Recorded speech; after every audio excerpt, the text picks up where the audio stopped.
Samantala sa mga oras pong ito, dako muna tayo sa Palasyo ng Malacanang para po sa mga mahalagang balita doon. Nakatutok po doon ang aming kasamang si Elena Luna, mag-uulat ng live.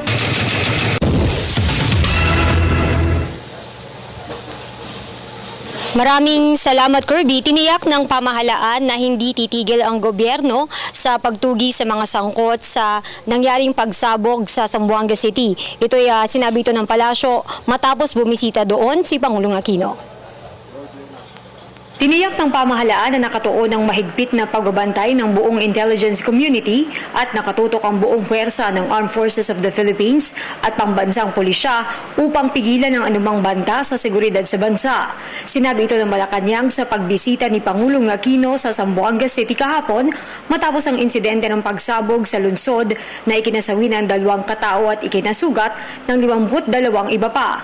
Nakasama ng Pangulo sina Defense Secretary Voltaire Gasmin, DILG Secretary Marojas, DSWD Secretary Dinky Soliman, Budget Secretary Florencio Abad at AFP Chief of Staff General Gregorio Katapang. Ayon kay PCOO Secretary Sunny Coloma, kasalukuyan ng tinutunto ng PNP ang ilang possible leads na makapagtuturo sa kinaroroonan ng mga salarin. Hindi aniya tatantanan ng pamahalaan ang pagtugi sa mga sangkot sa insidente upang panagutin sila sa batas. Ayon rin kay Secretary Coloma, tumanggap ng briefing at assessment ang Pangulo sa Zamboanga City mula sa AFP at PNP. Binisita ng Pangulo ang mga biktima ng pagsabog sa 5 mga ospital.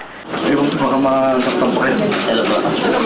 Madali na araw eh, hirap po Ito ay ang Zamboanga Peninsula Medical Center, Western Mindanao Medical Center, Zamboanga City Doctors Hospital, Ciudad Medical Center at Zamboanga City Medical Center. Bukod sa pangungumusta sa kalagayan ng mga biktima, nag-abot din ang Pangulo ng tulong mula sa DSWD. Nagawa rin ng Pangulo na personal na makiramay sa mga naulilang pamilya ng 2 nasawing biktima ng pagsabog. Ginawa rin ng Pangulo ang pagbisita sa Zamboanga City Jail kung saan ipinag-utos niya na higpitan pa ang seguridad lalo na sa ginagawang inspeksyon. Ayon kay Zamboanga City Mayor Maria Isabel Climaco Salazar, may kaugnayan ang pagsabog sa tangkang pagtakas ng mga miyembro ng Abu Sayyaf sa kulungan. May panukalang ilipat ang mga Abu Sayyaf inmates sa Taguig mula Zamboanga City.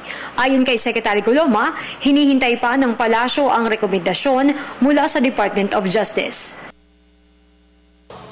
Samantala, Kirby, sa schedule naman ni Pangulong Aquino ngayong araw ay abala siya sa sandaling ito sa meeting kasama si Executive Secretary Paquito Ochoa Jr. at si Cabinet Secretary Jose Rene Almendras. Kaninang alas 10 ng umaga ay may meeting na siya kasama ang Presidential Management Staff at si Cabinet Secretary Almendras. Mamaya namang alas 3 ng hapon ay may meeting siya kasama ang Department of Budget and Management.